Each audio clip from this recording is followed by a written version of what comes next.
श्रीगुरुभ्यो नमः। हरिः ओम्। सदाशिवसमारम्भां शङ्कराचार्यमध्यमाम् अस्मदाचार्यपर्यन्तां वन्दे परम्पराम्। श्रुतिस्मृतिपुराणानाम् आलयं करुणालयं नमामि भगवत्पादं शङ्करं लोकशङ्करं। शङ्कारूपेण मच्चित्तं पञ्चीकृतमभूद्यया किङ्करीयस्य सामाया शङ्कराचार्यमाश्रये।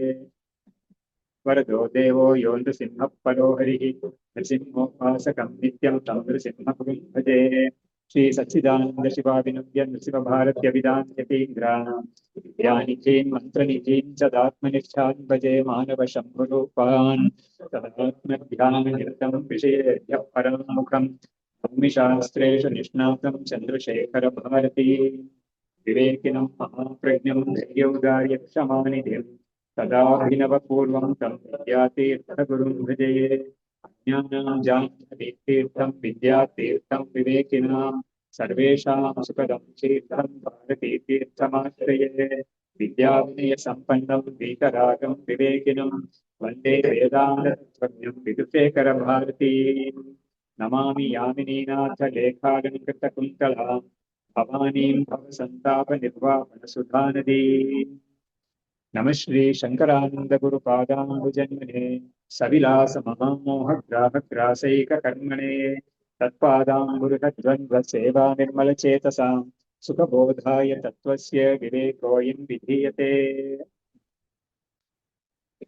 ಇವಾಗ ನಾವು ನೋಡ್ಬೇಕಾದ ವಿಷಯ, ಯಾರು ಕೂಡ ನನಗೆ ಸಂಬಂಧ ಇಲ್ಲ ಅಂತ ಹೇಳಕ್ಕಿಲ್ಲ. ಇದು ಅಂತ ವಿಷಯ. ಇದು ತೀರ್ಕೊಂಡ ಮೇಲೆ ಆ ಜೀವ ಹೇಗ್ ಹೋಗುತ್ತೆ, ಇನ್ನೊಂದು ಶರೀರಕ್ಕೆ ಹೋಗುತ್ತೆ ಅಲ್ವಾ, ಅದು ಹೇಗೆ ಹೋಗುತ್ತೆ, ತುಂಬಾ ಸ್ವಾರಸ್ಯಕಾರಿ ವಿಷಯಗಳೆಲ್ಲ ಹೇಳ್ತಾ ಇದ್ದಾರೆ ವಿದ್ಯಾರ್ಥಿನಿಯರು. ಎಲ್ಲ ಬೃಹದಾರಣ್ಯಕ ಉಪನಿಷತ್ ಮೇಲೆ ಬೇಸ್ ಆಗಿರೋದು ಎಲ್ಲ ಕೂಡ ಅಷ್ಟು ತಿಳಿಯಾಗಿ ಇವ್ರು ಹೇಳ್ತಾರೆ. ಜೊತೆಗೆ ಅವರು ಅದನ್ನ ಇನ್ನೂ ನಮ್ಗೆ ಸ್ವಾರಸ್ಯವಾಗಿ ಮಾಡ್ಬೇಕು ಅನ್ನೋ ಕಾರಣದಿಂದ ಅವರೇ ಕೆಲವು ಯುಕ್ತಿಗಳು, ಕೆಲವು ದೃಷ್ಟಾಂತ ಇದೆಲ್ಲ ಸೇರಿಸ್ತಾರೆ. ಯಾರು ವಿದ್ಯಾರ್ಥಿನಿಯರು ತುಂಬಾ ಚೆನ್ನಾಗಿ ಮಾಡ್ತಾರೆ. ಇವಾಗ ಏನ್ ಹೇಳ್ತಾ ಇದ್ದಾರೆ ಅಂದ್ರೆ, ದೇಹಾತ್ ಜಿಗಮಿಷು ಪ್ರಾಣಸಹಿತೋ ನಿರ್ಗತಃ ಪುನಃ ಸವಿಜ್ಞಾನೋ ಭವೇತ್ ಪೂರ್ವಂ ಹೃದಿ ಪ್ರದ್ಯೋತ್ಸನಂ ಯಥಾ. ಇವಾಗ ದೇಹಾತ್ ಜಿಗಮಿಷು, ಈ ಶರೀರವನ್ನ ಬಿಟ್ಟು ಬೇರೆ ಶರೀರಕ್ಕೆ ಹೋಗಕ್ಕೆ ರೆಡಿಯಾಗಿದ್ದಾನೆ ಆ ಜೀವ. ಅವನು ಪ್ರಾಣಸಹಿತ ನಿರ್ಗತಃ ಅವನು ಪ್ರಾಣ ಸಮೇತವಾಗಿ ಹೊರಡ್ತಾನೆ. ಅದಕ್ಕೇನೆ ನಾವು ಪ್ರಾಣ ಹೊಟ್ಟೋಯ್ತು ಅಂತ ಹೇಳ್ತೀವಿ. ಪ್ರಾಣ ಹೋಯ್ತು ಯಾರೋ ತೀರ್ಕೊಂಡ್ಬಿಟ್ರು ಅಂತ ಹೇಳಿದ್ರೆ ಪ್ರಾಣ ಹೋಯ್ತು ಅಂತ ಹೇಳ್ತೀವಿ ನಾವು. ಹಾಗಾಗಿ ಪ್ರಾಣ ಸಮೇತ ಹೋಗೋದು ಅದು ಖಂಡಿತ. ಆದ್ರೆ ಪ್ರಾಣ ಮಾತ್ರ ಹೋಗಲ್ಲ ಜೊತೆಗೆ, ಯಾಕಂದ್ರೆ ಅದು ಸೂಕ್ಷ್ಮ ಶರೀರ ಅಂತ ಒಂದು ಯೂನಿಟ್ ಇದೆಯಲ್ಲ, ಆ ಸೂಕ್ಷ್ಮ ಶರೀರ ಒಂದು collection of so many things. ಅದು ಏನೇನಿದೆ ಅದರಲ್ಲಿ 5 ಪಂಚೇಂದ್ರಿಯಗಳಿರುತ್ತೆ, 5 ಜ್ಞಾನೇಂದ್ರಿಯಗಳಿರುತ್ತೆ, ಕರ್ಮೇಂದ್ರಿಯಗಳಿರುತ್ತೆ, ಆಮೇಲೆ ಪಂಚ ಪ್ರಾಣಗಳು ಇರುತ್ತೆ, ಆಮೇಲೆ ಇದು ಮನಸ್ಸು, ಅಂತಃಕರಣ ಅಂದ್ರೆ ಮನಸ್ಸು, ಬುದ್ಧಿ, ಚಿತ್ತ, ಅಹಂಕಾರ ಎಲ್ಲವೂ ಇರುತ್ತೆ. ಜೊತೆಗೆ ಇನ್ನೊಂದು ಇರುತ್ತೆ ಒಂದು ವಿಶೇಷ, ಅದು ಆಮೇಲೆ ಅವ್ರು ತುಂಬಾ ಚೆನ್ನಾಗಿ ಅವರು ಹೇಳ್ತಾರೆ. ನಾನು ಇವಾಗಲೇ ಹೇಳ್ತೀನಿ. ಪಂಚಭೂತಗಳು ಇರುತ್ತೆ. ಅದು ಪಂಚಭೂತಗಳಿದೆಯಲ್ಲ, ಆಕಾಶ, ವಾಯು ಅಂತ, ಆ ಪಂಚಭೂತಗಳದ ಒಂದು ಸ್ಮಾಲ್ ಇದು ಒಂದು ಕ್ವಾಂಟಮ್ ಇರುತ್ತೆ. ಅದು ಯಾಕೆ ಇರ್ಬೇಕು ಅಂತ ಹೇಳ್ತಾರೆ ಅವರು. ಇಲ್ಲ ಅದಲ್ಲ ಅಂತದಲ್ಲ, ಇದೆಲ್ಲ ಆಗಿರೋದೇ ಪಂಚಯುಕ್ತ ಎಲ್ಲ ಆಗಿ ಪಂಚೀಕರಣ ಆಗಿರೋದೇ ಪಂಚಭೂತಗಳು ಇವನಲ್ಲಿ ಒಳಗಡೆ ಇರುತ್ತೆ ಅಂತ ಹೇಳಿದ್ದಾರೆ. ಸ್ವಲ್ಪ ಒಂದು ಸಣ್ಣ ಒಂದು ಪ್ರಮಾಣದಲ್ಲಿ ಇರುತ್ತೆ ಒಳಗಡೆ ಅಂತ. ಅದು ಯಾತಕ್ಕೆ ಅಂತ ನಾನು ಹೇಳ್ತೀನಿ ಆಮೇಲೆ. ಇಷ್ಟೆಲ್ಲ ಸೇರಿ ಇದ್ದು ಸೂಕ್ಷ್ಮ ಶರೀರ ಅಂತ. ಈ ಸೂಕ್ಷ್ಮ ಶರೀರನೇ ನಮ್ಮ ಈ ಶರೀರವನ್ನು ಬಿಟ್ಟು ಆಚೆ ಹೋಗೋದು. ಅದೇ ಇನ್ನೊಂದು ಶರೀರವನ್ನು ತಗೊಂಡಾಗ ಏನಾಗುತ್ತೆ, ಅಲ್ಲಿಂದ ಅದ್ರ ಒಂದು ಮತ್ತೆ ಅದ್ರ ಸಂಸಾರ ಗತಿ ಸ್ಟಾರ್ಟ್ ಆಗುತ್ತೆ. ಅಲ್ಲಿ ಸುಖ ದುಃಖ ಅನುಭವಿಸೋದೆಲ್ಲ ಇರುತ್ತೆ. ಅದು ಹೀಗಾಗುತ್ತೆ ಅದು. ಸೊ ಇವಾಗ ದೇಹದಿಂದ ಹೊರಗಡೆ ಹೋಗೋ ಈ ಜೀವ ಪ್ರಾಣ ಸಮೇತವಾಗಿ ಹೊರಗಡೆ ಹೋಗ್ತಾನೆ. ಅವನಿಗೆ ಸವಿಜ್ಞಾನೋ ಭವೇತ್ ಪೂರ್ವಂ ಹೃದಿ ಪ್ರದ್ಯೋತನಂ ಯಥಾ. ಅವನಿಗೆ ಏನಾಗುತ್ತೆ, ಅವನು ಒಂದು ಅಂತಃಕರಣದಲ್ಲಿ ನಾವು ಲಾಸ್ಟ್ ಟೈಮ್ ನೋಡಿದ್ವಲ್ಲ, ಅವ್ನು ಹೋಗೋಕ್ ಮುಂಚೆ just before departing this body, ಆ ಜೀವಕ್ಕೆ ಅವನಿಗೆ ಒಂದು ಫ್ಲಾಶ್ ಒಳಗಡೆ ಒಂದು ವಿಷಯ ತಿಳುವಳಿಕೆ ಬರುತ್ತೆ ಅವನಿಗೆ. ಆ ತಿಳುವಳಿಕೆ ಹೊರಗಡೆ ಇಂದ್ರಿಯಗಳಿಂದ ಬಂದ ತಿಳುವಳಿಕೆ ಅಲ್ಲ, ಅದು ಒಳಗಡೆಯಿಂದಾನೇ ಅವನಿಗೆ ಮನಸ್ಸಲ್ಲಿ ಒಂದು ಭಾವನೆ ಬರುತ್ತೆ. ಅದೇನು ಅಂತ ಹೇಳಿದ್ರೆ, ಅವ್ನ ಮುಂದಿನ ಶರೀರ ಎಂಥದಾಗಿರುತ್ತೆ ಅನ್ನೋದ್ರ ಬಗ್ಗೆ ಅವನಿಗೆ ಒಂದು ತಿಳುವಳಿಕೆ ಬರುತ್ತೆ. ಅದು ಅವನಿಗೆ ಖಂಡಿತ ಅದ್ರಲ್ಲಿ ಏನ್ ಸಂಶಯನೂ ಇರೋದಿಲ್ಲ. ಆ ತಿಳುವಳಿಕೆ ಸಮೇತಾನೇ ಹೋಗ್ತಾನೆ ಅಂತ ಉಪನಿಷತ್ತು ಹೇಳ್ತಾ ಇದ್ರು. ಇದು ನಾವ್ಯಾರು ನೋಡಂಗಿಲ್ಲ, ಅದನ್ನ ಯಾರು ಕಣ್ಣು ಕಾಣಿಸೋ ವಿಷಯ ಅಲ್ಲ. ಅದು ಶಾಸ್ತ್ರ ಹೇಳುತ್ತೆ, ಅದನ್ನ ನಾವು ಹಾಗೆ ತಗೊಳ್ತಾ ಇದೀವಿ ಅಷ್ಟೇನೆ.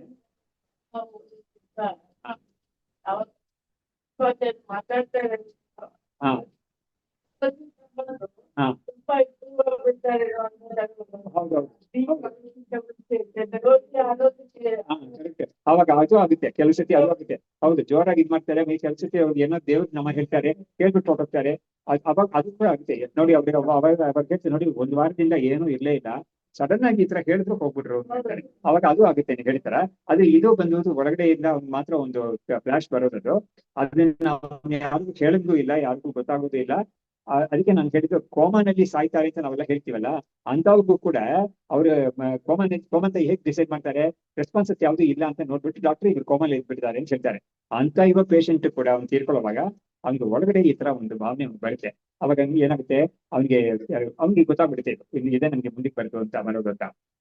ಆ ಜ್ಞಾನದ ಸಮೇತ ಹೋಗ್ತಾನೆ ಅಂತ ಹೇಳಿದ್ರು. ಆ ಜ್ಞಾನ ಏನು ಕೇಳಿದ್ರೆ ಮುಂದಿನ ಶರೀರ ಎಂತದ್ದಾಗಿರುತ್ತೆ ಅಂತ ಒಂದು ಜ್ಞಾನ ಇರ್ತಲ್ಲ, ಆ ಜ್ಞಾನ ಸಮೇತ ಅಕ್ಯುಮುಲೇಟೆಡ್ ಕರ್ಮ ಅದೇ ಅವನಿಗೆ ತೀರ್ಮಾನ ಮಾಡೋದು ಎಂತ ಶರೀರ ಬರುತ್ತೆ ಅಂತ. ಅದಕ್ಕೆ ಅಂತ ಇವಾಗ ಹಾಗಾಗಿ ಅದೇ ಖಂಡಿತ ಅದೇ. ಅದೇ ಹೋಗುತ್ತೆ. ಆ ಹೋಗೋ ಗಳಿಗೆಗೆ ಯಾವ ಭಾವನೆ ಅವ್ನಿಗೆ ಮೇಲೆ ಬರುತ್ತೆ ಅಂತ ಹೇಳಿದ್ರೆ ಅದಕ್ಕೂ ಕೂಡ ಅವ್ನ ಹಿಂದೆ ಏನ್ ಅಭ್ಯಾಸ ಮಾಡಿದಾನೋ ಅದೇ ಬರೋದು ಆಚೆಗೆ. ಹಾಗೆ ಬರುತ್ತೆ ಇದು. ಇವಾಗ ನೋಡಿ, ಉದಾಹರಣೆಗೆ ಒಬ್ಬನಿಗೆ ಒಂದು ವಿಜ್ಞಾನ ಅಂದ್ರೆ ಸೈನ್ಸ್ ನಾನು ಹೇಳ್ತೀನಿ, ಅದರಲ್ಲಿ ಕೂಡ ಮೆಡಿಕಲ್ ಅಂತ ಇರ್ಬೋದು ಅನ್ಸುತ್ತೆ. ಸುಮ್ಮನೆ ನಾನು ಉದಾಹರಣೆಗೆ ಹೇಳ್ತಾ ಇದ್ದೀನಿ. ಅದರಲ್ಲಿ ಅವ್ನಿಗೆ ತುಂಬಾ ಒಲವು ಇದೆ. ಅವ್ನಿಗೆ ಅದ್ರಲ್ಲಿ ಆ ವಿಷಯದಲ್ಲಿ ತುಂಬಾ ಚಿಂತನೆ ಮಾಡಿದ್ದಾನೆ, ಆ ಕೆಲಸನೂ ತುಂಬಾ ಮಾಡಿದ್ದಾನೆ, ಅದ್ರಲ್ಲಿ ರಿಸರ್ಚ್ ಮಾಡಿದ್ದಾನೆ ತುಂಬಾ ವರ್ಷ, 40 ವರ್ಷ ಅವನ ಆಯುಸ್ಸಲ್ಲಿ, ಅವನ ಇದರಲ್ಲಿ 40 ವರ್ಷ ಅವನ ಕೆರಿಯರ್ ಎಲ್ಲ ಕೂಡ ಅದ್ರಲ್ಲಿ ಕಳೆದಿದ್ದಾನೆ.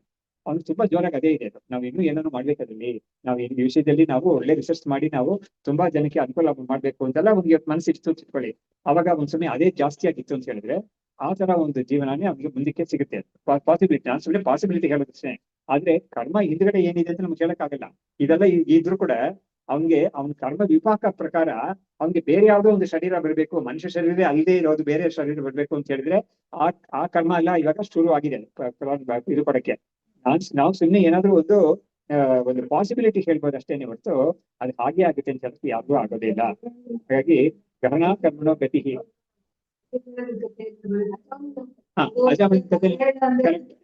ಕರೆಕ್ಟ್, ನಾರಾಯಣ ಅಂತ ಹೇಳ್ಬಿಟ್ಟು ಅದ್ರ ಕಥೆ ಇದೆ. ನಾರಾಯಣ ಅಂತ ಹೇಳಿದ್ರು ಕೂಡ ಅವನ್ಗೆ ಮನಸ್ಸಲ್ಲಿ ಏನು ಭಕ್ತಿ ಅಂತ ಏನು ಹೇಳಿಲ್ಲ. ಆ ಕಥೆ ಬಂದಿರೋದು ಯಾತಕ್ಕೆ ಅಂತ ಹೇಳಿದ್ರೆ ದೇವ್ರನ್ನ ಒಂದು ನೆನಪನ್ನ ನೀನು ಯಾವಾಗ್ಲೂ ಮಾಡ್ಕೊಂಡೇ ಇದ್ರೆ ಕೊನೆ ಬದಿಗೆ ಕೂಡ ಅದೇ ಬರುತ್ತೆ. ಅದು ಅವಾಗ ನಿನ್ಗೆ ದೇವರ ಒಂದು ಸ್ಥಾನಕ್ಕೆ ನೀನ್ ಹೋಗ್ತೀಯ ನೀನು ಅಂತ ಹೇಳಕ್ಕಾಗಿ ಆ ಕಥೆ ಬಂದಿರೋದು. ಇಲ್ಲಿ ಅಂದ್ರೆ ಜಲಪತನ ವಿಷಯದಲ್ಲಿ ಅದು ನೆಗೆಟಿವ್ ಆಗಿ ಬರುತ್ತೆ ಅದು. ಹೀಗಾಗಿ ಜಡಭರ್ತನ ವಿಷಯದಲ್ಲಿ ಏನಾಯ್ತು, ಅವನು ಇದೇ ಧ್ಯಾನದಲ್ಲಿ ಇದ್ದಿದ್ದಾನೆ, ಯಾವಾಗ್ಲೂ ಕೂಡ ಅಷ್ಟೊಂದು ಸಾಧನೆ ಮಾಡ್ತಾ ಇದ್ದಾನೆ. ಕೊನೆಯಲ್ಲಿ ಆ ಜಿಂಕೆ ಅದು ಒಂದು ಇದು ಚಿಂತೆ ಬಂದ್ಬಿಡ್ತು ಅವನಿಗೆ. ಹಾಗಾಗಿ ಜಿಂಕೆಯಾಗಿ ಹುಟ್ಬಿಟ್ಟ ಅಂತ ಒಂದು ಕಥೆ ಬರುತ್ತೆ. ಅದೇ ಅಂತ ಮೆಸೇಜ್ ಕೊರಕ್ಕಾಗಿ ನಮ್ಗೆ ಈ ಸಲ ಕಥೆಗಳೆಲ್ಲ ಬಂದಿದೆ.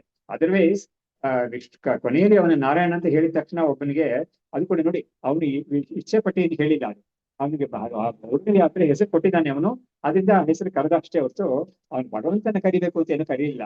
ಆದ್ರೆ ಕಥೆ ಯಾವ ತರ ಬರುತ್ತೆ ಅಂತ ಹೇಳಿದ್ರೆ, ಇವನ್ಗೆ ಇದು ಭಗವಂತನ ಹೆಸರು ಹೇಳ್ಬಿಟ್ನಲ್ಲ, ಅದಕ್ಕೆ ಏನೆಲ್ಲ ಸೇರಿಸ್ತಾರೆ ಅಂತ ಹೇಳಿದ್ರೆ, ನೋಡು ನಿನಗೆ ಒಂದು ಕಾಯಿಲೆ ಇದ್ರೆ ನಿನ್ಗೆ ಈ ಔಷಧಿ ಎಂತದ್ದು ಅಂತ ತಿಳಿದೇ ತಗೊಂಡ್ರು ಔಷಧಿ ಕಾಯಿಲೆ ಸರಿ ಮಾಡ್ತಲ್ವ ಅದು.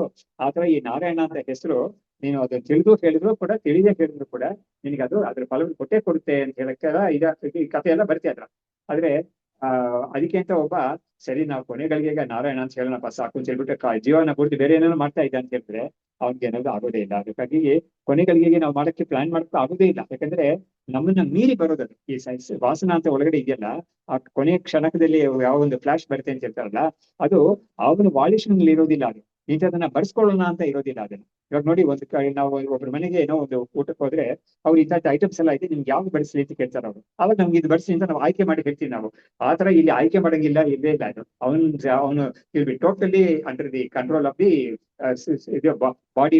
ಇದು ಪ್ರಾಣ ಮನಸ್ಸು ಏನು ಮುಟ್ಟಿರ್ತೋ ಅದಕ್ಕೆ ಕಂಟ್ರೋಲ್ ಆಗಿರ್ತಾನೆ ಹೊರತು ಇವನು ಅದ್ರ ಮೇಲೆ ಏನು ಕರೆಕ್ಟ್ ಬೈಯಂಗೆ ಯಾವನು ಸ್ವಾಧೀನ ಇರೋದೇ ಇಲ್ಲ ಅಂತ. ಹಾಗಾಗಿ ದೇಹಾತ್ ಜಿಗಮಿಷು ಪ್ರಾಣ ಸಹಿತೋ ನಿರ್ಗತಃ ಪುನಃ ಸವಿಜ್ಞಾನೋ ಭವೇತ್ ಪೂರ್ವಂ ಹೃದಯ ಪ್ರಜ್ಯೋತನಂ ಯಥಾ. ಹಾಗಾಗಿ ಅವನಿಗೆ ಮನಸ್ಸಲ್ಲಿ ಯಾವುದೇ ಒಂದು ಫ್ಲಾಶ್ ಬಂದಿದೆಯೋ ಅದ್ರ ಪ್ರಕಾರ ಯಾವ ಜ್ಞಾನ ಇದೆಯೋ ಆ ಜ್ಞಾನ ಸಮೇತ ಅವನು ಹೋಗ್ತಾನೆ ಅಂತ ಅದನ್ನ ಹೇಳಿದ್ರು. ಮುಂದಕ್ಕೆ ಏನೋ ವಿಷಯಗಳಲ್ಲಿ ಬೇಕಾದಷ್ಟು ಹೇಳ್ತಾರೆ. ಪುರಾ ನಾಡಿ ವಿಶೇಷೇಣ ನಿರ್ಗಂತುಂ ಜ್ಞಾನ ಮೀರಿತಂ ಗಂತುಂ ಲೋಕ ವಿಶೇಷೇ ಅಥ ಪುನಃ ವಿಜ್ಞಾನಂ ಈಯತೆ ಅಂತ. ಇವಾಗ ನಿರ್ಗಂತುಂ ಜ್ಞಾನ ಮೀರಿತಂ, ಇವಾಗ ಹಿಂದೆ ಈ ನಾಡಿ ಯಾವ ಪರ್ಟಿಕ್ಯುಲರ್ ನಾಡಿಯಿಂದ ಅವನ ಆಚೆ ಹೋಗ್ತಾನೆ ಅನ್ನೋದಕ್ಕೆ ಒಂದು ಜ್ಞಾನ ಬೇಕಾಗಿತ್ತು ಅಂತ ಹೇಳಿದ್ರು. ಇವಾಗ ಗಂತುಂ ಲೋಕ ವಿಶೇಷೆ ಅಥ ಪುನಃ ವಿಜ್ಞಾನಂ ಈರ್ಯತೆ.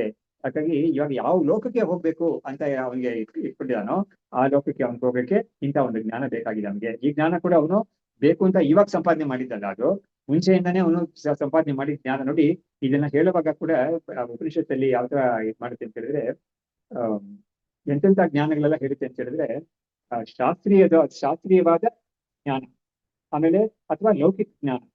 ಜ್ಞಾನ ಅಂದ್ರೆ ನಾನು ಅಕ್ಯುಮುಲೇಟೆಡ್ ನಾಲೆಡ್ಜ್, ಯಾವ ಲೌಕಿಕವಾದ ನಾಲೆಡ್ಜ್ ಅಕ್ಯುಮುಲೇಟ್ ಮಾಡಿದ್ದು ಶಾಸ್ತ್ರೀಯವಾದ ಜ್ಞಾನ. ಆಮೇಲೆ ವಿಹಿತವಾದ ಜ್ಞಾನ, ಪ್ರತಿಷಿದ್ಧವಾದ ಜ್ಞಾನ.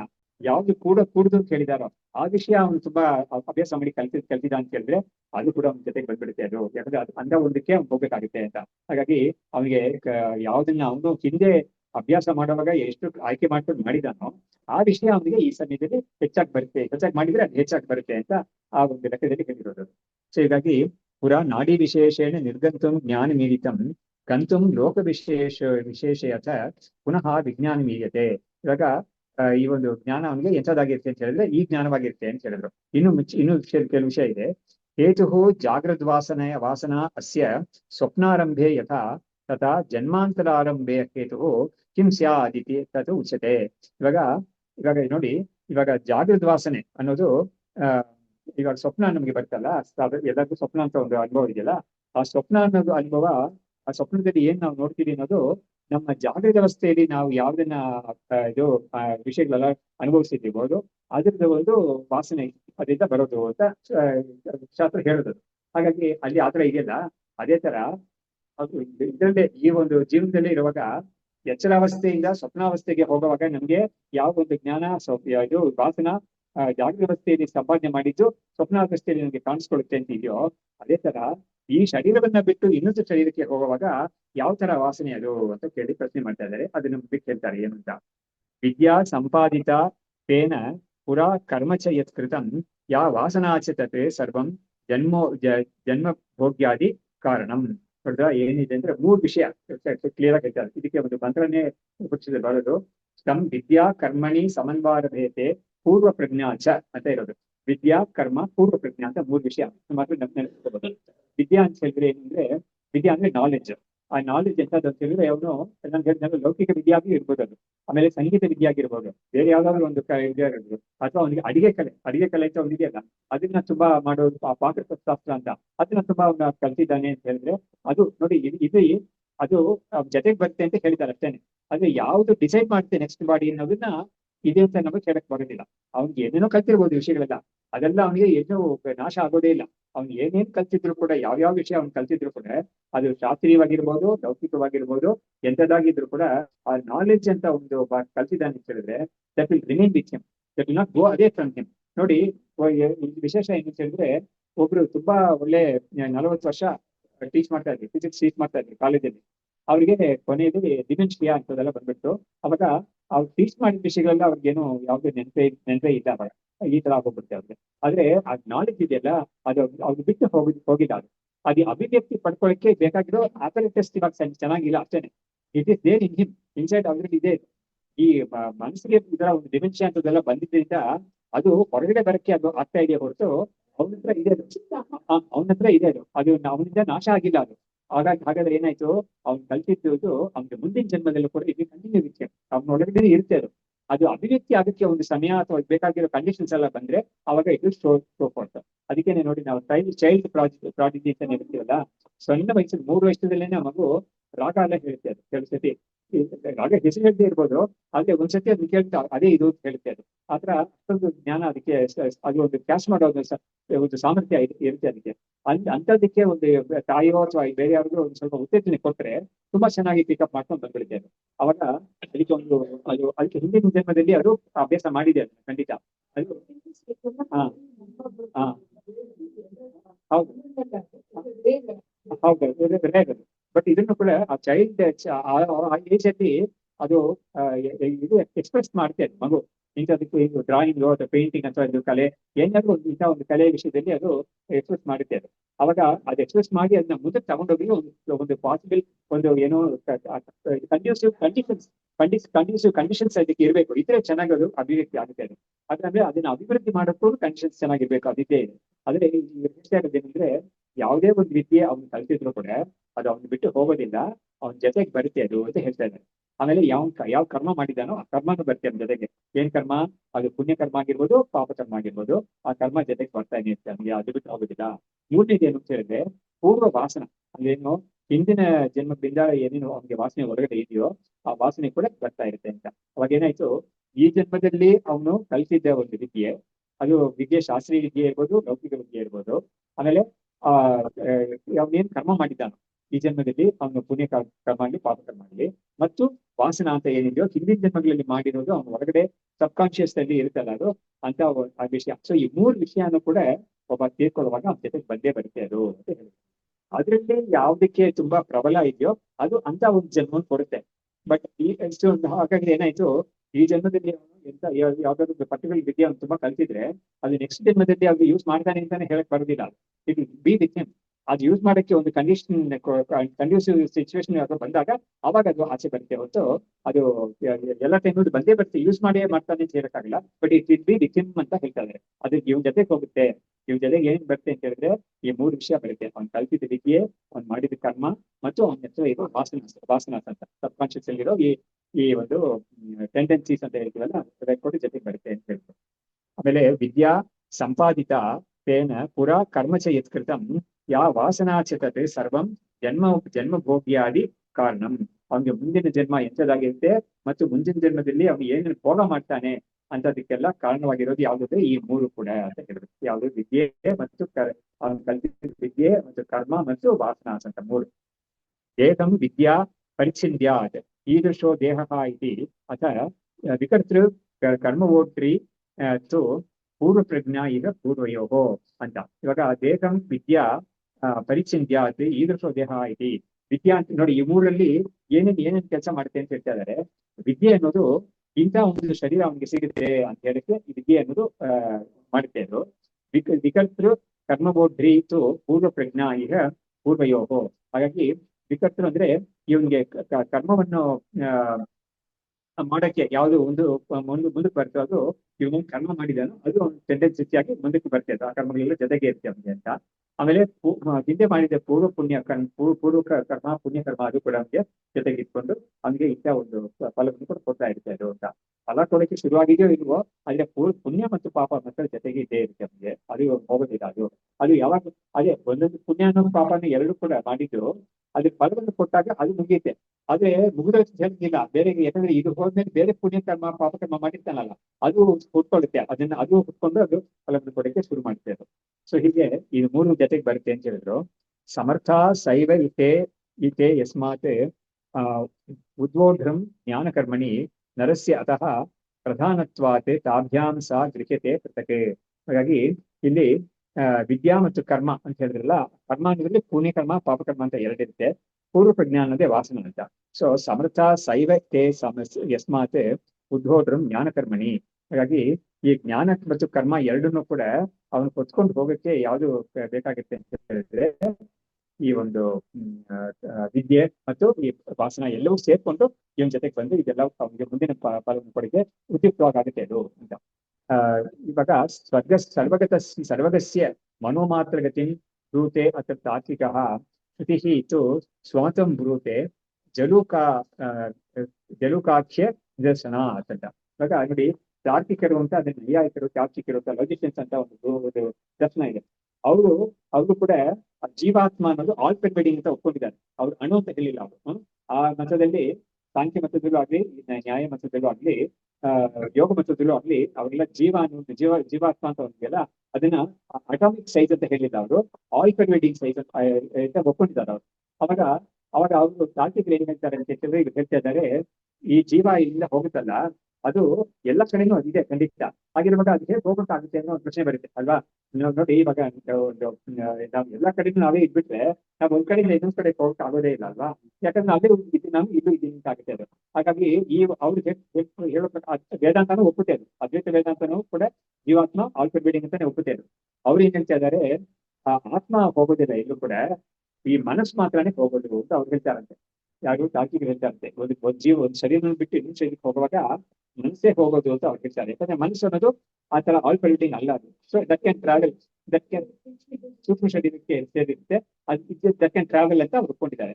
ಆದ್ರೆ ವೇದಾಂತ ಅದರ ತೀರ್ಮಾನ ಏನು ಅದರಿಂದ ಮುಂದಕ್ಕೆ ಹೇಳ್ತಾ ಇದೆ ಅಂತ ಹೇಳ್ತಾರೆ. ಸಸ್ಪೆನ್ಸರ್ ಇಟ್ಕೊಂಡು ಹೇಳ್ತಾರೆ, ಬಟ್ ಏನಿದೆ ನಮ್ಗೆ ಗೊತ್ತಿದೆ ಅದು.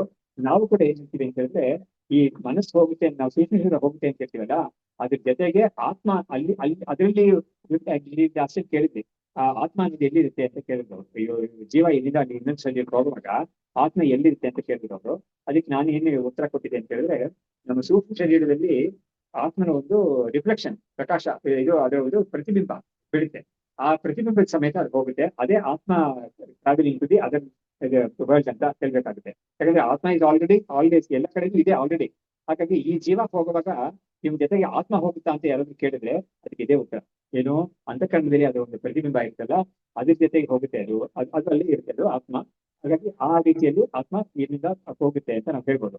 ಸೊ ಇಲ್ಲಿ ಹೇಳ್ತಾ ಇದ್ದಾರೆ, ಇದು ಉಪನಿಷತ್ ಏನ್ ಮಾಡ್ತಾ ಇದೆ ಅಂದ್ರೆ, ಉಪನಿಷತ್ತಿನ ಒಂದು ತೀರ್ಮಾನ ಇದೆಯಲ್ಲ, ಹೇಗೆ ಹೋಗ್ತಾನೆ ಅನ್ನೋದು, ಈ ಜೀವ ಹೇಗೆ ಹೋಗ್ತಾನೆ ಅಂತ, ಅದಕ್ಕೆ ಯಾವುದು ಜಲೂಕ ಅಂದ್ರೆ ನಾವು ಲೀಚ್ ಅಂತ ಹೇಳ್ತೀವಲ್ಲ, ಸಣ್ಣ ಏನ್ ಜಗಣಿ ಅಂತ ಹೇಳ್ತಾರೆ, ಜಿಗಣಿ. ಆ ಒಂದು ಹುಳು ಯಾವ ತರ ಮೂವ್ ಆಗುತ್ತೆ ಅನ್ನೋದನ್ನ ಉಪನಿಷತ್ತಕ್ಕೆ ಕೊಡುತ್ತೆ. ಅದು ಆ ರೀತಿಯಲ್ಲಿ ಇವನು ಈ ಶರೀರ ಬಿಟ್ಟು ಇನ್ನೊಂದು ಶರೀರಕ್ಕೆ ಹೋಗ್ತಾನೆ ಅಂತ ಹೇಳ್ತಾರೆ. ಅದಕ್ಕೆ ಹೇಳ್ತಾರೆ, ಜಲೂಕಾಹಿ ತೃಣಾಗ್ರಸ್ಥ ಸ್ವಮುಖೇನ ತೃಣಾಂತರಂ ಅವಲಂಬ್ಯ ವಪುಹು ಶಿಷ್ಟಂ ಸರ್ವಂ ತತ್ರ ಉಪಸಂಹರೇ ಅಂತ.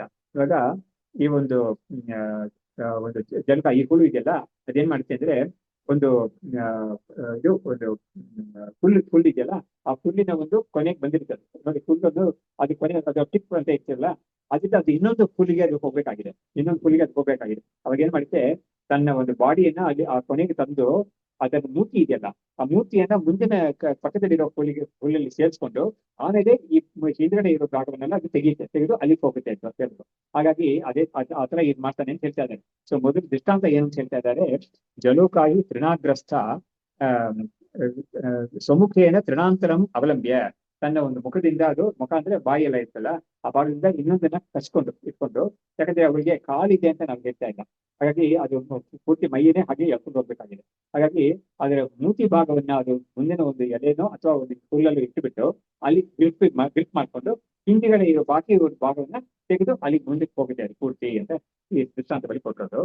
ಅವಾಗ ಲಿಂಗದೇಹೋಪಾಧಿ ಆತ್ಮ ಹಿಯಾ ದೇಹಾಂತರಂ ಸ್ಮರನ್ ಲಿಂಗೋಪಾಧಿಕಂ ಆತ್ಮಾನಂ ಪ್ರಾಪಯೇತ್ ಅನ್ಯದೇಹಕಂ ಅಂತ.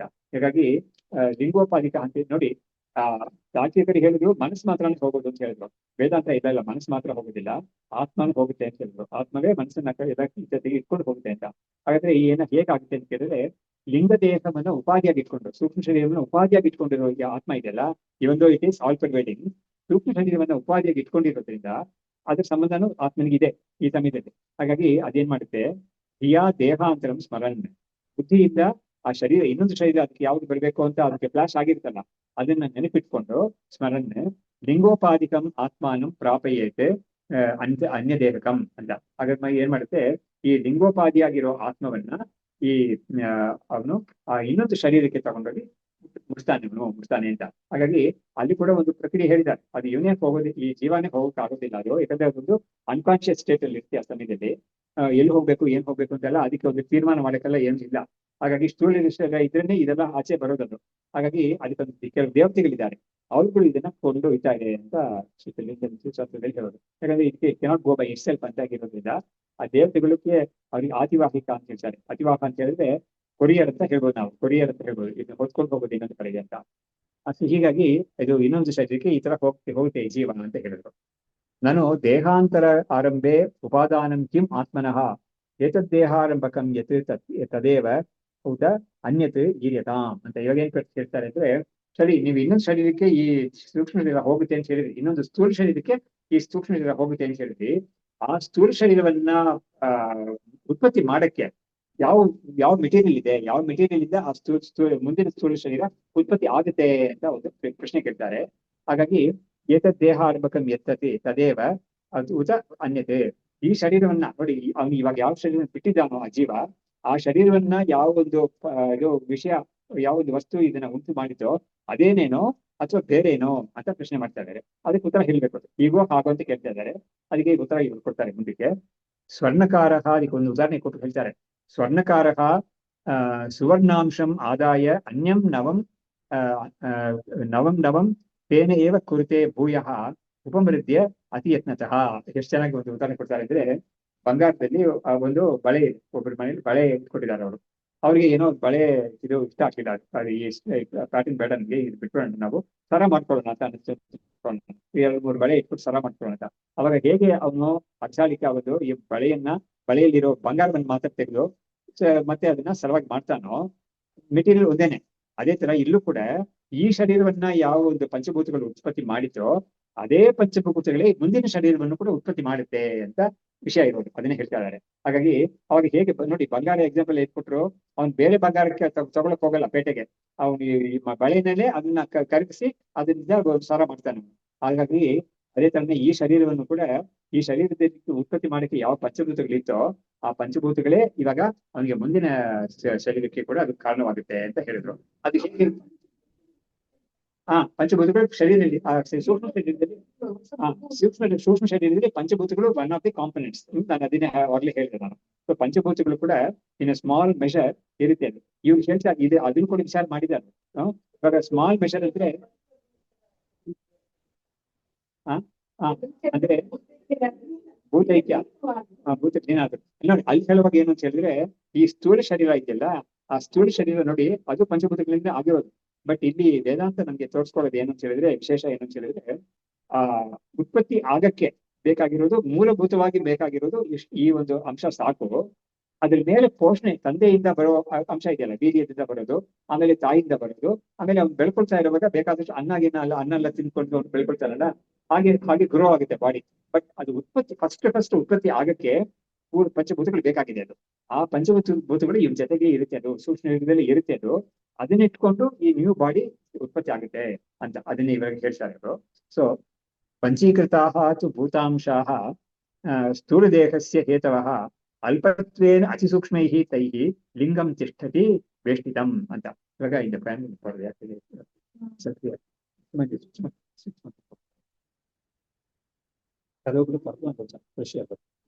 ಸೊ ಇಲ್ಲಿ ನೋಡಿ, ಪಂಚೀಕೃತಾಃ ಭೂತಾಂಶಾಃ ಅಂದೇನಾಯ್ತು, ಪಂಚಭೂತಗಳು ಅದು ಪಂಚೀಕೃತವಾಗಿರೋದು ಅಂದ್ರೆ ಗ್ರಾಸ್ ಆಗಿರೋ ಪಂಚಭೂತಗಳು. ಅವುಗಳನ್ನೇ ಏನಾದ್ರೂ ಉತ್ಪತ್ತಿ ಮಾಡಕ್ ಆಗುತ್ತೋ, ಅದು ಸೂಕ್ಷ್ಮವಾಗಿರುವಾಗ ಯಾವ ಉಪಯೋಗಕ್ಕೂ ಬರೋದಿಲ್ಲ ಅದು.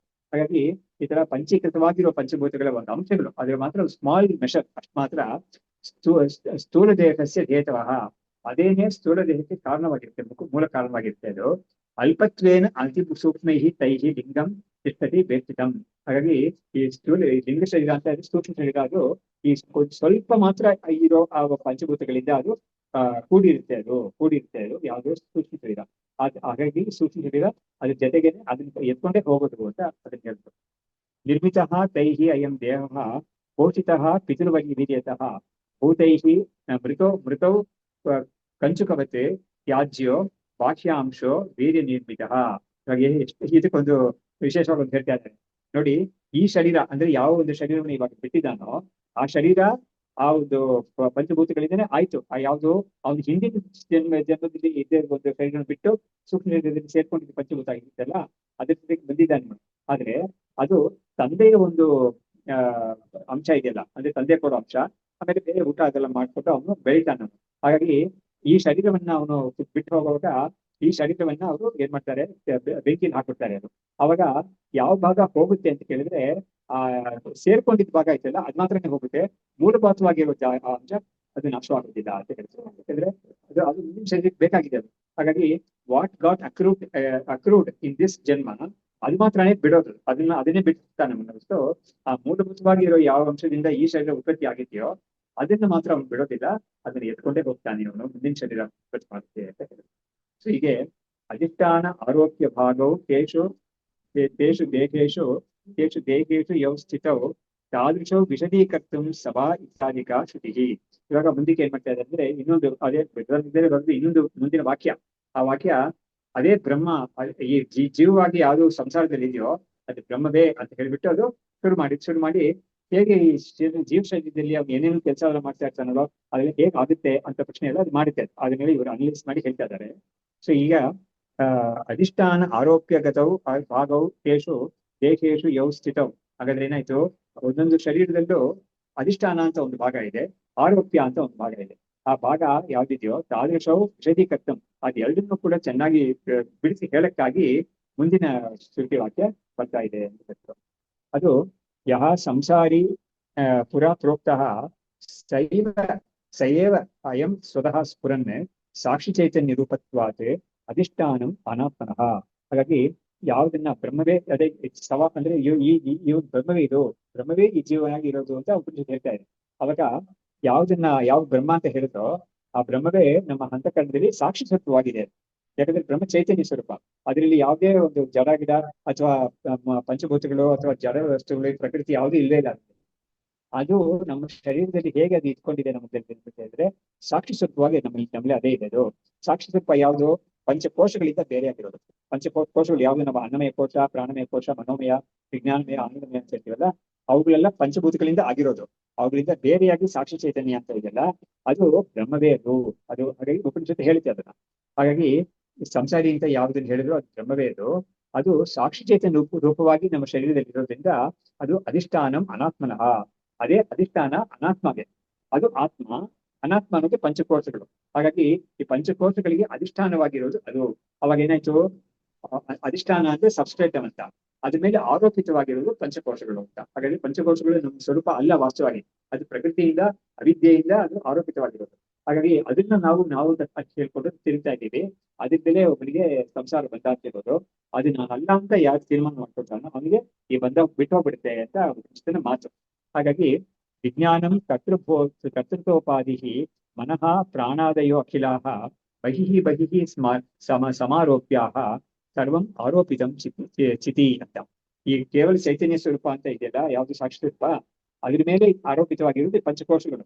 ಆ ಪಂಚಕೋಶಗಳನ್ನ ಯಾವ ತರ ಹೇಳ್ತಾ ಇದ್ದಾರೆ ಅಂದ್ರೆ, ವಿಜ್ಞಾನ ಕೋಶ ಅಂತ ಒಂದಿದೆಯಲ್ಲ, ಅದು ಕರ್ತೃತ್ವ ಉಪಾಧಿಗೆ ಅಂತ ಹೇಳುತ್ತೆ. ವಿಜ್ಞಾನಂ ಯಜ್ಞಂ ತನುತೆ ಕರ್ಮಾಣಿ ತನುತೆ ಪಿಚ ಅಂತ ತೈತ್ರಿಯ ಉಪನಿಷತ್ತಲ್ಲಿ ಬರ್ತದೆ. ಆ ವಿಜ್ಞಾನ ಅಂದ್ರೆ ಇಂಟೆಲೆಕ್ಟ್ ಅಂತ ಯಾವ್ದು ಹೇಳ್ತೀವೋ ಅದೇ ಕರ್ತೃ ಅಂತ ಹೇಳಿದ್ರೆ ಕರ್ಮಗಳೆಲ್ಲ ಮಾಡಕ್ಕೆ ಅದೇ ಒಳಗಡೆ ಇರೋ ಬೇಸಿಸ್ ಆಗಿರೋ ವಿಷಯ ಅದು. ಹಾಗಾಗಿ ಅದು ಉಪನಿಷತ್ತು ಏನ್ ಹೇಳಿದೆ ಅಂದ್ರೆ, ವಿಜ್ಞಾನ ಯಜ್ಞಂ ತನುತೆ, ಈ ವಿಜ್ಞಾನಮಯ ಕೋಶ ಅಂತ ಯಾವ ಜೀವ ಇದೆ ಅಂದ್ರೋ ಅವನೇ ಯಜ್ಞವನ್ನು ಮಾಡ್ತಾನೆ. ಅಂದ್ರೆ ಯಜ್ಞ ಅನ್ನೋದೇನೋ ವೈದಿಕ ಕರ್ಮ ಆಯ್ತು. ಕರ್ಮಾಣಿ ತನುತೆ ಪಿಚ ಅಂತ ಅಲ್ಲೇ ಹೇಳಿದ್ದಾರೆ. ಆ ಕರ್ಮ ಅಂದ್ರೆ ಯಾವ್ದಂದ್ರೆ ಲೌಕಿಕ ಕರ್ಮ. ನೋಡಿ, ಯಾವುದೇ ಒಂದು ವ್ಯಕ್ತಿ ಕೂಡ ಅವನು ಪರಮ ವೈದಿಕನಾಗಿದ್ರು ಕೂಡ ಅವನು ವೈದಿಕ ವೃತ್ತಿ ಅಂತ ಹೇಳ್ತಾ ಇಲ್ಲ ನಾನು. ಅವನ ಜೀವನವೇ ವೈದಿಕ ಜೀವನ ಮಾಡ್ಕೊಂಡಿದ್ರು ಕೂಡ ಅವನು ಒಂದ್ ವೇಳೆ ದೇವಸ್ಥಾನಾಗಿದ್ರೆ ಬೆಳಗ್ಗೆಯಿಂದ ರಾತ್ರಿ ತನಕ ಅವನು ಈ ಯಜ್ಞ ಯಾಗಾದಿಗಳು, ಪಂಚ ಮಹಾ ಯಜ್ಞಗಳು ಇದೆಲ್ಲ ಮಾಡ್ತಾ ಇರ್ತಾನೆ. ಅವನು ಅತಿಥಿ ಸೇವೆ ಎಲ್ಲವೂ ಮಾಡ್ತಾ ಇರ್ತಾನೆ. ಅವನು ಆದ್ರೆ ಮಾಡ್ತಾ ಇದ್ರು ಕೂಡ ಅವನಿಗೂ ಕೂಡ ಈ ಒಂದು ಅವನಲ್ಲೂ ಕೂಡ ಈ ಚೈತನ್ಯ ಅಂತ ಒಂದಿದೆಯಲ್ಲ, ಆ ಚೈತನ್ಯ ಅದೆಲ್ಲವೂ ಕೂಡ ಅವನಿಗೆ ಆ ಸಾಕ್ಷಿ ಚೈತನ್ಯ ಇದೆಯಲ್ಲ, ಅದು ಅಧಿಷ್ಠಾನ ಸ್ವರೂಪವಾಗಿರೋದು. ಅವಾಗ ವಿಜ್ಞಾನಮಯ ಕೋಶ ಅಂತ ಹೇಳಿದ್ನಲ್ಲ, ಅವನಿಗೆ ಈ ಕರ್ತೃತ್ವ ಅನ್ನೋದು ಎಲ್ಲಿದೆ ಅಂತ ಕೇಳಿದ್ರೆ ಒಂದು ಜೀವಕ್ಕೆ ಈ ವಿಜ್ಞಾನಮಯ ಕೋಶದಲ್ಲಿ ಇರೋದದು. ಆಮೇಲೆ ಅದೇ ಎಲ್ಲಾ ಕರ್ಮಗಳನ್ನು ಮಾಡೋದದು. ಆ ಉಪನಿಷತ್ತು ನಾನು ಏನ್ ಹೇಳಕ್ ಬಂದೆ ಅಂದ್ರೆ, ಪರಮ ವೈದಿಕನಾಗಿದ್ದಾನೊಬ್ಬ. ವೈದಿಕ ಕರ್ಮ ಬಿಟ್ಟು ನಾನು ಬೇರೆ ಏನು ಮಾಡ್ತಾ ಇಲ್ಲ, ನನ್ನ ಜೀವನವೇ ಶಾಸ್ತ್ರೀಯ ಜೀವನವಾಗಿ ಇಟ್ಕೊಂಡಿದ್ದೀನಿ ನಾನು ಅಂತ ಇದ್ದಾನೆ. ನಾನು ನೋಡಿದ್ದೀನಿ ಹತ್ರ. ಅವರು ಸುಮಾರು ಓದಿದ್ದಾರೆ, ಆದ್ರೆ ಅವ್ರಿಗೆ ಮದುವೆ 3 ಜನ ಹೆಣ್ಮಕ್ಳಿದ್ದಾರೆ. ಅವ್ರಿಗೆ ನಾವು ಜೀವನವನ್ನ ಸಾಧನೆ ಮಾಡ್ಕೊಂಡೆ ನಾವಿರೋಣ ಅಂತ ಅವ್ರು ಏನ್ ಮಾಡ್ತಾರೆ, ಮನೇಲೆ ಒಂದು ಅವ್ರ ತಂದೆನೇ ಕೆಳಗಡೆ ಇದ್ದಾರೆ, ಬಾಣಿ ಮೇಲೆ ಅವ್ರಿಗೆ ಒಂದು ಮನೆ ಕಟ್ಕೊಟ್ಟಿದ್ದಾರೆ ತಂದೆ. ಅವ್ರು ಅದನ್ನೇ ಮಾಡ್ಕೊಂಡು ವೈದಿಕ ವಿಷಯಗಳೇ ಮಾಡ್ತಾ ಇರ್ತಾರೆ. ಅಂದ್ರೆ ಉದಾಹರಣೆಗೆ ಹೇಳ್ಬೇಕಂದ್ರೆ ಔಪಾಸನ, ವೈಷ್ಣವ ದೇವಾಯತದೇ ಮಾಡ್ಕೊಂಡು ಅವರು ಅಧ್ಯಯನ ಮಾಡ್ಕೊಂಡು ಶಾಸ್ತ್ರವನ್ನು ಓದ್ಕೊಂಡು ಹಾಗೆ ಇದ್ದಾರೆ.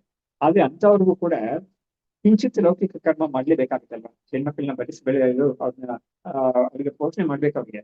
ಅವಾಗ ಏನೋ ಒಂದು ಅವ್ರ ಹೆಂಡತಿ ಅವ್ರಿಗೆ ನೋಡಿ ಚೆಕ್ ಸೈನ್ ಮಾಡಿ ಸೈನ್ ಆದ್ರೂ ಮಾಡ್ಬೇಕಾಗುತ್ತೆ. ಅವ್ರಿಗೆ ಬ್ಯಾಂಕಿಂದ ಹೋಗಿದ್ರು ಕೂಡ.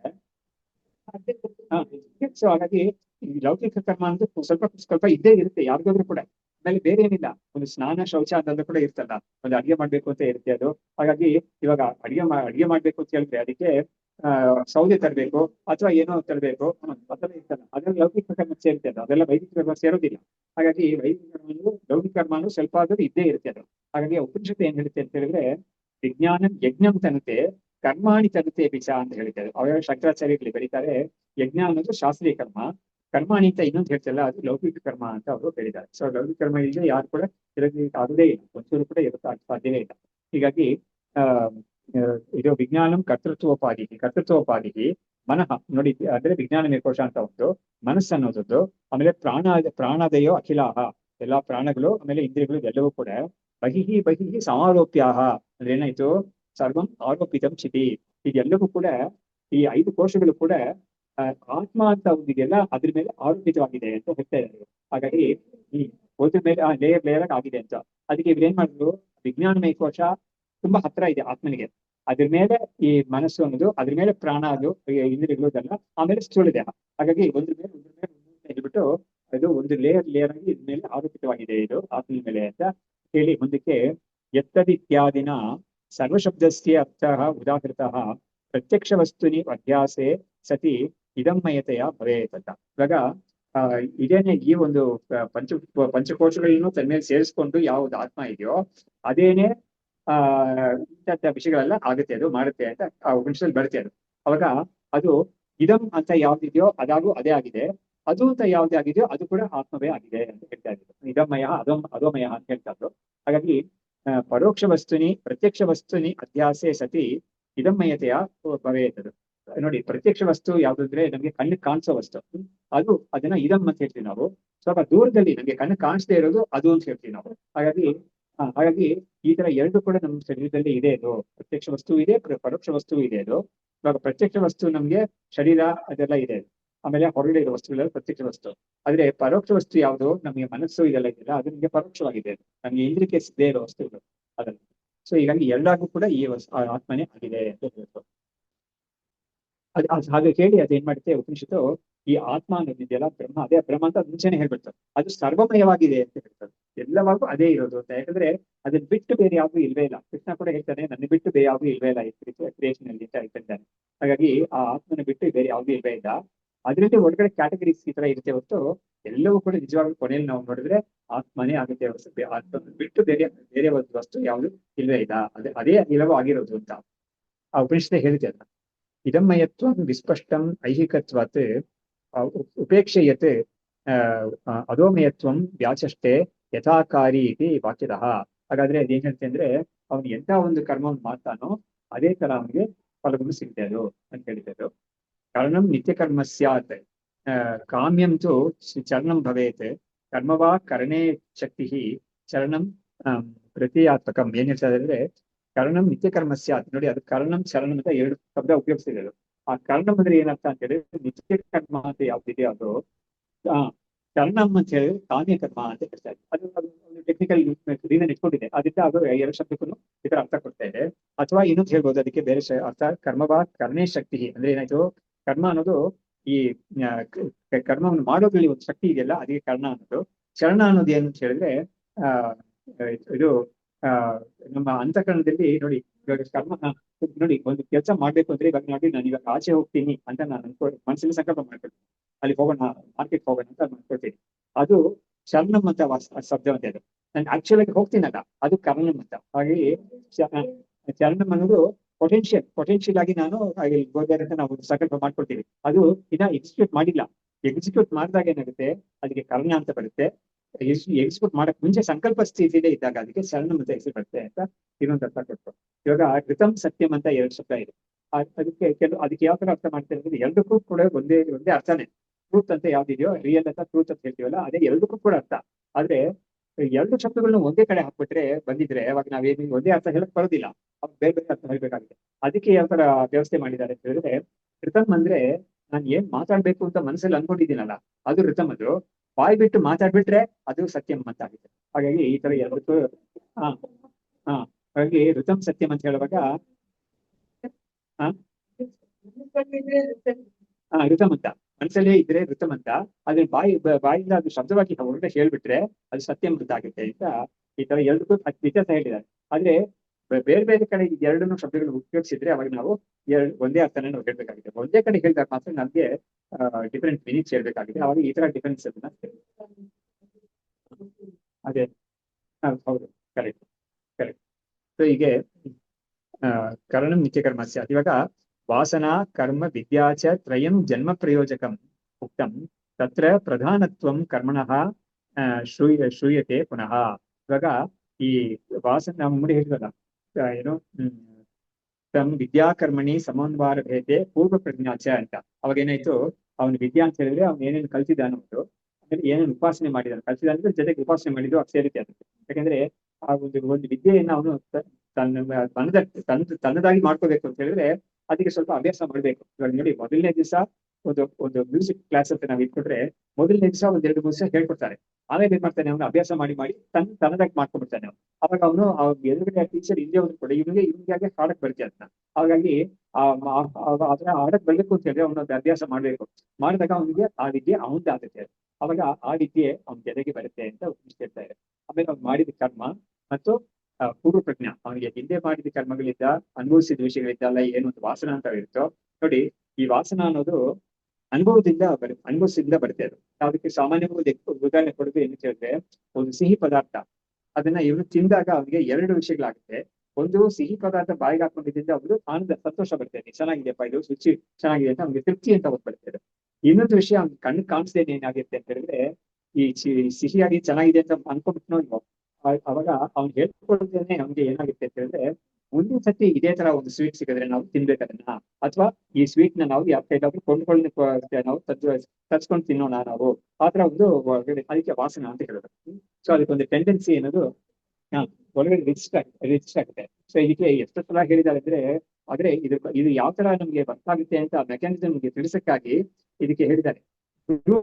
ಅಂತ ಹೇಳ್ತೀವಲ್ಲ, ಒಂದು ಕಾರ್ ಒಂದು ಕಡೆಗೆ ಹೋದ್ರೆ ಅದೊಂದು ಮಾರ್ಕ್ ಮಾಡುತ್ತೆ ರಸ್ತೆಯಲ್ಲಿ ಅಥವಾ ಮಣ್ಣಿನ ಮೇಲೆ ಅಥವಾ ಟಾರ್ ಮೇಲೆ ಮಾಡ್ಬೋದು. ಕಾರ್ನಲ್ಲಿ ಸ್ವಲ್ಪ ಧೂಳೆಲ್ಲ ಇದೆ, ಅವಾಗ ಆ ತರ ನಾವು ಒಂದು ಕರ್ಮ ಮಾಡಿದಾಗ ಅದು ನಮ್ ಸಬ್ ಕಾನ್ಶಿಯಸ್ ಅಲ್ಲಿ ಒಂದು ರಿಜಿಸ್ಟರ್ ಮಾಡ್ಬಿಡುತ್ತೆ. ಅದು ಇದು ಕ್ರಿಯೇಟ್ ಎ ಗ್ರೂವ್ ಅಥವಾ so image or groove. So ಎಷ್ಟು ಶಬ್ದಗಳು ಬೇಕಾದ್ರೆ ಹೇಳ್ಬೋದು, ಇದೆಲ್ಲ ಹೇಳ್ಬೋದು. ಅದಕ್ಕೆ ಸಂಸ್ಕಾರ ಅಂತ ಹೆಸರು, ವಾಸನ ಅಂತ ಇನ್ನೊಂದು ಹೆಸರು ಅದಕ್ಕೆ. ಸೊ ಹೀಗಾಗಿ ಆ ವಾಸನ ಅನ್ನೋದು ಕೂಡ ಯಾತಕ್ಕೆ ಹೇಳಿದ್ದಾರೆ ಅಂತ ಹೇಳಿದ್ರೆ, ನೋಡಿ ನಮ್ಗೆ ಸಾಮಾನ್ಯವಾಗಿ ನಾವು ವಾಸನ ಅಂತ ಹೇಳಿದಾಗ ಮೂಗಿಂದ ನಾವು ಹಿಡಿಯೋದಕ್ಕೆ ವಾಸನ ಅಂತ ಹೇಳ್ತೀವಿ. ಅದಕ್ಕೆ ಶಾಸ್ತ್ರದಲ್ಲಿ ಕೊಡೋ ಉದಾಹರಣೆ ಯಾವ ತರ ಇರುತ್ತೆ ಅಂತ ಹೇಳಿದ್ರೆ, ನೋಡು, ಇವಾಗ ನಾವು ಅದನ್ನ ತುಂಬಾ ಚೆನ್ನಾಗಿ ನಾವು ತಿಳ್ಕೊಬಹುದು.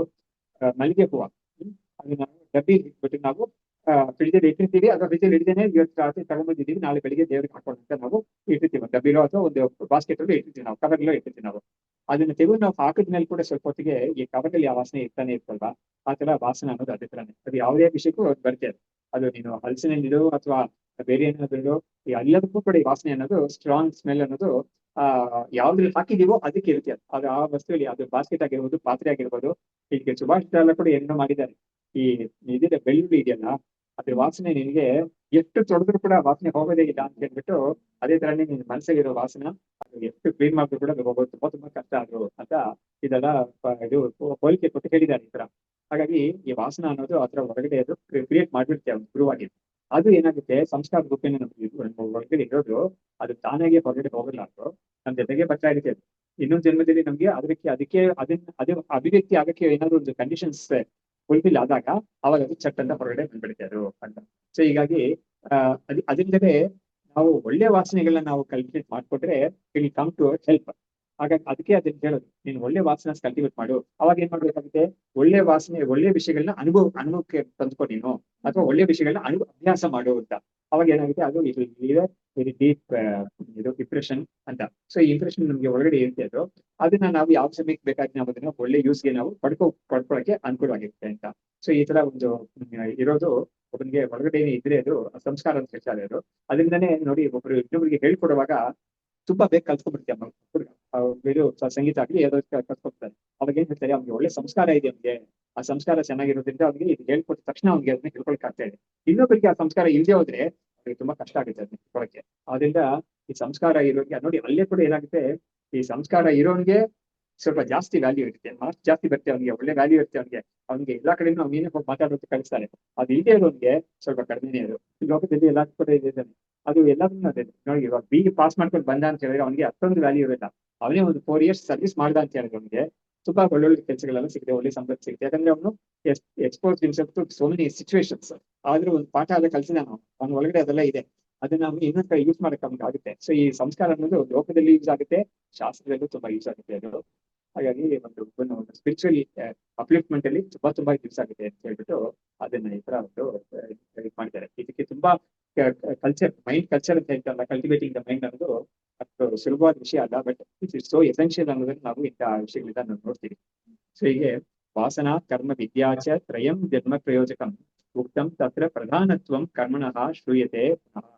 ಅದಕ್ಕೆ ಅದ್ರಲ್ಲಿ ಪ್ರಧಾನವಾಗಿರೋದು ಕರ್ಮ ಅನ್ನೋದು. ಯಾಕಂದ್ರೆ ಕರ್ಮ ಅಂದ್ರೆ ಪುಣ್ಯ ಪಾಪ ಅಂತ ಇದೆಯಲ್ಲ, ಅದು ಚಟ್ ಅಂತ ಅದೇನೆ ಮುಂದಿನ ಒಂದು ಜನ್ಮಕ್ಕೆ ಮುಖ್ಯವಾದ ಕಾರಣವಾಗಿ ಆಗಿರುತ್ತೆ ಅದು.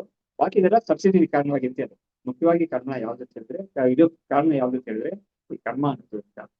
ಸೊ ಪೂರ್ವಕಾಂಡ ಪರಾಹ ಇತ್ತಂ ಕರ್ಮ ಪ್ರಾಧಾನ್ಯಂ ಉಚಿರೆ ಅಥ ವೇದಾಂತ ಶಾಸ್ತ್ರಜ್ಞಾಹ ಪ್ರಾಹು ಕಾಮ ಪ್ರಧಾನತಾ ಅಂತ. ಅಂದ್ರೆ ಏನಾಯ್ತು ಅಂದ್ರೆ ವೇದದಲ್ಲಿ ಎರಡು ಭಾಗ ಇದೆಯಲ್ಲ, ಕರ್ಮಕಾಂಡ ಅಂತ ಒಂದು ಭಾಗ, ಜ್ಞಾನಕಾಂಡ ಅಂತ ಒಂದು ಭಾಗ ಇದೆಯಲ್ಲ.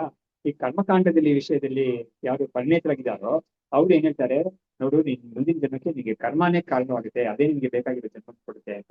ಆದ್ರೆ ವೇದಾಂತದ ವಿಷಯಕ್ಕೆ ಬಂದಿರೋರು ಏನ್ ಮಾಡ್ತಾರೆ ಅಂದ್ರೆ, ಕಾಮ ಅಂದ್ರೆ ಯಾವ್ದೊಂದು ವಿಷಯದಲ್ಲಿ ಬಯಕೆ ಇದೆಯೋ. ಯಾಕಂದ್ರೆ ನೋಡಿ, ಬಯಕೆ ಅಂದಿದ ತಕ್ಷಣ it is an internal thing. ಕರ್ಮ ಅನ್ನೋದು ಇಟ್ಸ್ ಅನ್ ಎಕ್ಸ್ಟರ್ನಲ್ ಥಿಂಗ್. ಕರ್ಮ ಅನ್ನೋದು ಬಾಡಿ ಇಟ್ಕೊಂಡು ಮಾಡೋದು. ಬಯಕೆ ಅನ್ನೋದು ನಮ್ಗೆ ಮೈಂಡ್ ಅಲ್ಲಿ ಬರೋ ವಿಷಯ ಅದು. ಸೊ ಮೈಂಡ್, ಅದಕ್ಕೆ ನೋಡಿ ನಾವು ಇನ್ಸ್ಟಿಟ್ಯೂಷನ್ಸ್ ಎಲ್ಲ ಕೂಡ ನೋಡುವಾಗ ಫಿಸಿಕಲ್ ಎಕ್ಸರ್ಷನ್ಸ್ ಎಲ್ಲ ಇರ್ತಲ್ಲ, ಅವ್ರಿಗೆ ಸಂಬಳಕ್ಕಿಂತ ಎಕ್ಸಿಕ್ಯೂಷನ್ ಅಥವಾ ಮ್ಯಾನೇಜಿಂಗ್ ಅಂತ ಇರ್ತಲ್ಲ, ಅವ್ರಿಗೆ ಜಾಸ್ತಿ ಇದು ಬೆಲೆ. ಅವ್ರಿಗೆ ಸಂಬಳನೂ ಜಾಸ್ತಿ, ಯಾಕಂದ್ರೆ ಅವ್ರಿಗೆ ಅವರ ಒಂದು ಎಜುಕೇಶನ್ ಕ್ವಾಲಿಫಿಕೇಶನ್ಸ್ ಜಾಸ್ತಿ ಆಗಿರುತ್ತೆ, ಡಿಫ್ರೆಂಟ್ ಆಗಿರುತ್ತೆ. ಹಾಗಾಗಿ ಈ ಕರ್ಮ ಅನ್ನೋದು ಸ್ವಲ್ಪ ಲೋಯರ್ ಲೆವೆಲ್, ಗ್ರಾಸ್ ಲೆವೆಲ್ ಇರುತ್ತೆ. ಆದ್ರೆ ಈ ಬಯಕೆ ಅನ್ನೋದು ಒಳ್ಳೆ ವಿಷಯಗಳನ್ನ ನಾವು ಬಯಸ್ತಾ ಇದ್ದೇನೆ ಅಂತ ಹೇಳಿದ್ರೆ ಅದಕ್ಕೆ ತುಂಬಾ ಬೆಲೆ ಇದೆ. ಅದಕ್ಕೆ ಅದು ಹೊರಗಡೆ ಇಂದ ಮಾಡೋ ವಿಷಯ ಅದು. ಅದರಿಂದ ಅದು ಸೂಕ್ಷ್ಮವಾಗಿರುತ್ತೆ ಅಂತ. ಸ್ಥೂಲವಾಗಿರೋದು ಕರ್ಮ ಅನ್ನೋದು, ಸೂಕ್ಷ್ಮವಾಗಿರೋದು ಮಾನಸಿಕ ಅಂತ. ಕರ್ಮವೇ ಆಕ್ಚುಲಿ ಮೂರು ರೀತಿಯಾಗಿ ವಿಂಗಡಣೆ ಮಾಡಿದ್ದಾರೆ: ಕಾಯಿಕ ಕರ್ಮ, ವಾಚಿಕ ಕರ್ಮ ಮತ್ತು ಮಾನಸಿಕ ಕರ್ಮ ಅಂತ. ಸೊ ಅದರಲ್ಲಿ ಕಾಯಿಕ ಕರ್ಮ ಅನ್ನೋದು ಫಿಸಿಕಲ್ ಬರ್ತದೆ.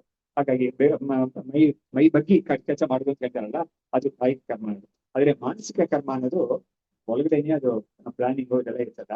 ಹಾಗಾಗಿ ನೋಡಿ, ಅವ್ರಿಗೆಲ್ಲ ತಲೆಯಲ್ಲಿ ಇದೆ ಅಂತ ಹೇಳ್ತಾರೆ. ಇವ್ರು ನೋಡಿದ ತಕ್ಷಣ ಇವ್ರು ಏನೇನು ಮಾಡ್ತಾರೆ ಅಂತ ನೋಡ್ಬಿಟ್ಟು ಎಷ್ಟು ಇಟ್ಕೊಂಡಿದಾರಪ್ಪ ಅವರು ಒಳಗಡೆ ಅಂತ ಹೇಳ್ತಾರೆ.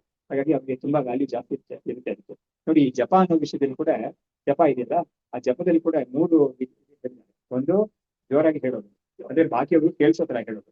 ಇನ್ನೊಂದು ತನಗ್ ಮಾತ್ರ ಕೇಳಿಸೋ ತರ, ತುಟಿ ಮಾತ್ರ ಅಲ್ಲಾಡ್ತಾ ಇದ್ದೆ ಮಾಡೋದಿಲ್ಲ.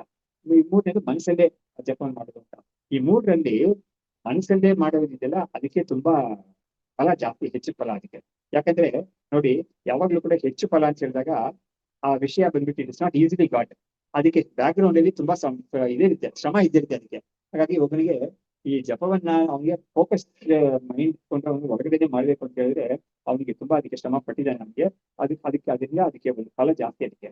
ಆದ್ರೆ ಹೊರಗಡೆ ಕೂಗಿ ಹೇಳಕ್ಕೆ ಅವನಿಗೆ ಮನಸ್ಸು ಏನಾದ್ರೂ ಹೋಗಿರ್ಬೋದು, ಅದಕ್ಕೆ ಹೊರಗಡೆ ಮಾತ್ರ ಇದನ್ನ ಹೇಳ್ತಾ ಇರ್ತಾನೆ. ಅದ್ರಲ್ಲಿ ಅಷ್ಟೊಂದು ಇದಿಲ್ಲ, ಅಷ್ಟೊಂದು ತಾಕತ್ತು ಬೇಕಿಲ್ಲ ಅದಕ್ಕೆ. ತಾಕತ್ತಂದ್ರೆ ಮೆಂಟಲ್ ಅಪ್ಲಿಕೇಶನ್ ಅಷ್ಟೊಂದು ಬೇಕಿಲ್ಲ ಅದಕ್ಕೆ. ಹಾಗಾಗಿ ಅದಕ್ಕೆ ಸ್ವಲ್ಪ ಕಡಿಮೆನೇ ಅದಕ್ಕೆ ಫಲ ಇಲ್ಲೇ ಇಲ್ಲ ಅಂತಿಲ್ಲ, ಅದೇ ಸ್ವಲ್ಪ ಅದಕ್ಕೆ ಕಡಿಮೆನೇ ಫಲ ಇಲ್ಲ. ಆಮೇಲೆ ವಾಚಿಕ ಅಂತ ಹೇಳಿದ್ರೆ ಅದೇ ತುಟಿ ಮಾತ್ರ ಅಲ್ಲರ್ಸ್ಕೊಂಡಾದ್ರು, ಅದಕ್ಕೆ ಕೂಡ ಅಷ್ಟೇನೆ, ಅಷ್ಟು ಮನಸ್ಸಿಗೆ ಕಂಪೇರ್ ಮಾಡಿದಾಗ ಅಷ್ಟೊಂದು ಫಲ ಇಲ್ಲ ಅದಕ್ಕೆ ಅಂತ ಈ ತರ ಮೂರು ಇದಾಗ್ತಿರ್ತಾರೆ. ಸೊ ಇಲ್ಲಿ ಕೂಡ ಏನ್ ಮಾಡ್ತಾ ಇದ್ದಾರೆ, ಈ ಕಾಮ ಕರ್ಮ ಅಂತ ಇದೆಯಲ್ಲ, ಅದರಲ್ಲಿ ಕರ್ಮ ಅನ್ನೋದು ಕರ್ಮಕಾಂಡದಲ್ಲಿ ಇರೋರು ಅದನ್ನ ಹೇಳ್ತಾರೆ ಮುಂದಿನ ಜನ್ಮಕ್ಕೆ ಅದೇ ಕಾರಣ ಅಂತ. ಆದ್ರೆ ಬಯಕೆ ಅಂತ ಇದೆಯಲ್ಲ, ಅದೇ ನಿನ್ನ ಮುಂದಿನ ಜನ್ಮಕ್ಕೆ ಇದೇ ಕಾರಣವಾಗಿರುತ್ತೆ ಅಂತ.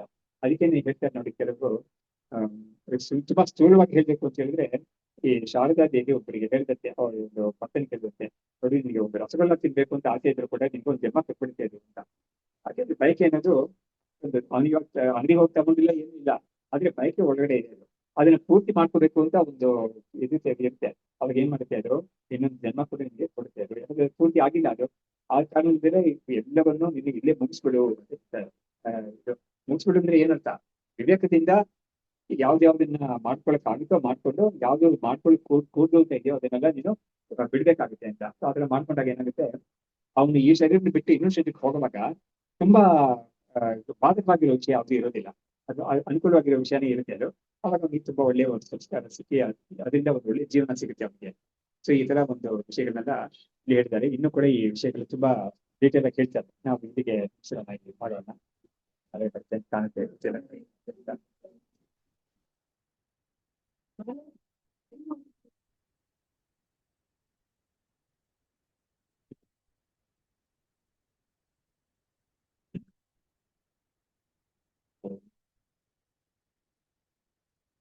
श्रीमतां देशिकेन्द्राणां पादपद्मे नमाम्यहं बन्धोऽपि वन्दनात् येषां विन्देतु गुरुतुल्यताम् शास्त्रं शारीरमीमांसा देवस्तु परमेश्वरः आचार्याः शङ्कराचार्याः जन्मस्थाने विद्याविनयसम्पन्नं वीतरागं विवेकिनं वन्दे वेदान्ततत्त्वज्ञं विदुषेखरभारती ओम तत्सत्।